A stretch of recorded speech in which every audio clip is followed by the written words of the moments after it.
का प्यार भरा नमस्कार। अपनी अपनी कबीर श्रृंखला दरअसल न केवल कबीर के विभिन्न रूपों से मिलने का एक प्रयास है, बल्कि कबीर के बहाने जीवन के विभिन्न क्षेत्रों में नूतन तरीके से सक्रिय लोगों से भी मुलाकात की, उन विलक्षण लोगों से, उन खूबसूरत शख्सियतों से मुलाकात का भी एक अवसर है, जो या तो मुख्यधारा की जिंदगी में या वैकल्पिक जिंदगी जीते हुए दुनिया को किसी न किसी तरीके से सुंदर बनाने की मुहिम में जुटे हुए हैं। तो अपने अपने कबीर श्रृंखला में आज मिलते हैं पंकजा ठाकुर जी के कबीर से। यूं तो पंकजा ठाकुर भारतीय राजस्व सेवा में अधिकारी रही हैं और 2019 में जब उन्होंने स्वैच्छिक सेवानिवृत्ति ली थी, तब वो जीएसटी पटना में कमिश्नर थी। जीएसटी कमिश्नर थी पटना में वो, लेकिन अब वो पूर्णकालिक रूप से फिल्म निर्माण में लगी हुई हैं।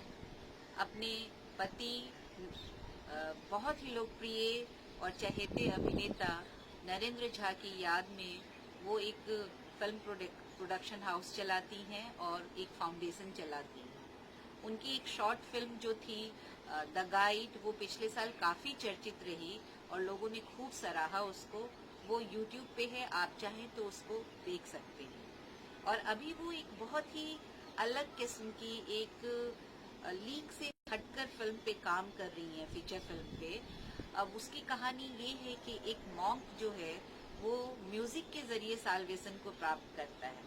अगले साल वो फिल्म बनकर तैयार हो जाएगी, तो कम से कम भक्ति वर्सिटी के साथियों को तो बहुत ही इंतज़ार है इस फिल्म का। पंकजा जी के जो कबीर हैं वो बिल्कुल अभी तक हमने कबीर के जिन रूपों को देखा उससे बिल्कुल अलग, क्योंकि हर किसी का कबीर एक तरह से बिल्कुल अनोखा कबीर है, क्योंकि जिसकी जो खोज है वो कबीर में वही ढूंढता है।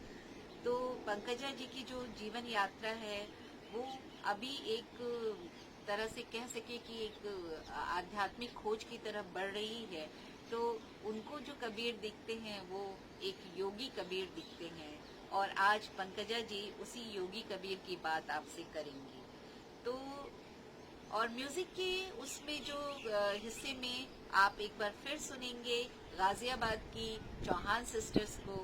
चौहान सिस्टर्स की जो तल्लीनता है कबीर के को गाने में, उनका जो एक तरह से समर्पण है, उनका जो भाव बोध है कबीर को लेके, वो मुझे बहुत ही मुतमईन करता है, बहुत इत्मीनान करता है कि नई पीढ़ी जो है कबीर के जो भाव बोध है, कबीर का जो मूल्य बोध है, उससे बहुत दूर नहीं है।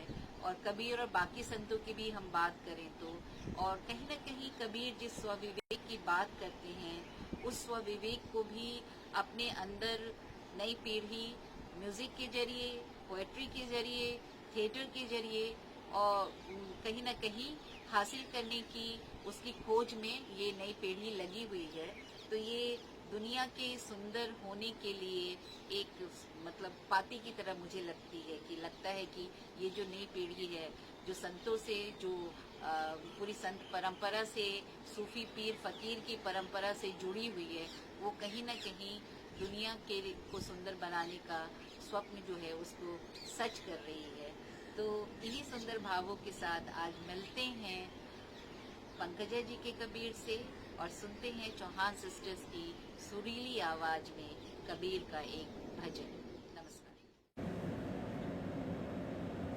कबीर, संत कबीर को जानने वाले, उनको मानने वाले, उनके रास्ते पे चलने वाले आप सबको मेरा प्रणाम।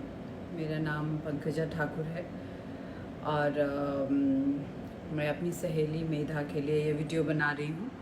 और शायद एक ग्रुप है जिसमें आप लोग सब संत कबीर के बारे में चर्चा करते हैं, और उसमें ये एक छोटी सी बात मैं अपनी भी रखना चाहती हूँ। मैंने तो ज़्यादा उनके बारे में पढ़ा नहीं है, आप लोग शायद ज़्यादा जानते होंगे, लेकिन जितना भी मैंने उनको पढ़ा है और जितना भी जाना है वो मेरे ख्याल से एक लाइफ टाइम के लिए तो इनफ है कि मैं उनकी बातों को फॉलो करूं, उनकी बातों को समझने की कोशिश करूं। ख़ास करके जो वैसे लोग जो निर्गुण ब्रह्म के उपासक हैं, जो धर्म के जो बाहरी जो आडंबर, किसी भी धर्म के बाहरी आडंबर में विश्वास नहीं करते हैं और जो मानते हैं कि धर्म आपकी जो आंतरिक यात्रा है, अपने आप को जानने की जो यात्रा है, वही आपका धर्म है। और मैंने यही सीखा है संत कबीर की कविताओं से, उनके दोहों से। और एक दो किताबें हमने जो पढ़ी है उससे मुझे ऐसा लगा कि जो संत कबीर के जितने रूप हैं, जैसे एक पोइट का, जैसे एक निर्गुण ब्रह्म उपासक, उसके अलावा एक भक्ति मार्ग पे चलने वाले एक अग्रणी संत के रूप में, उन सब में एक उनका जो रूप है, जो एक योगी का रूप है, वो रूप जो है वो उनकी सब कविताओं में, सब दोहों में झलकता है और मुझे सबसे ज़्यादा फैसिनेट करता है। क्योंकि हर सीकर की अपनी एक यात्रा होती है, आप एक रास्ता चुनते हैं। मैंने योग साधना का रास्ता चुना है और उनके संत कबीर के दोहों में जो एक जिक्र आता है, जैसे नाड़ियों का, ईड़ा, पिंगला, सुषुम्ना और अनहदनाद, ये सब जो एक अवस्था है जो आप पहुंचते हैं एक सर्टेन अमाउंट ऑफ साधना के बाद, सर्टेन अमाउंट ऑफ बल्कि बहुत जन्मों की साधना के बाद हम कह सकते हैं, जो आप एक उसका अंश भर अनुभव कर सकते हैं। और उस अनुभव और उस स्थिति में जाने के बाद संत कबीर ने वो सब लिखा होगा। और तो जब आप मेरे लिए वो जब हम उन दोहों को पढ़ते हैं और समझने की कोशिश करते हैं तो मुझे बहुत रोचक लगता है, बहुत फैसिनेट करता है और बहुत रिलेट कर पाती हूँ मैं उन दोहों से। और मैं आप सबसे ये कहना चाहूँगी कि आप एक बहुत लकी हैं कि एक आपका ग्रुप है जिसमें आप अपने थॉट्स, अपनी भावनाएं, अपने अनुभव शेयर कर सकते हैं संत कबीर के बारे में। और आप सबको मेरी बहुत बहुत शुभकामनाएं।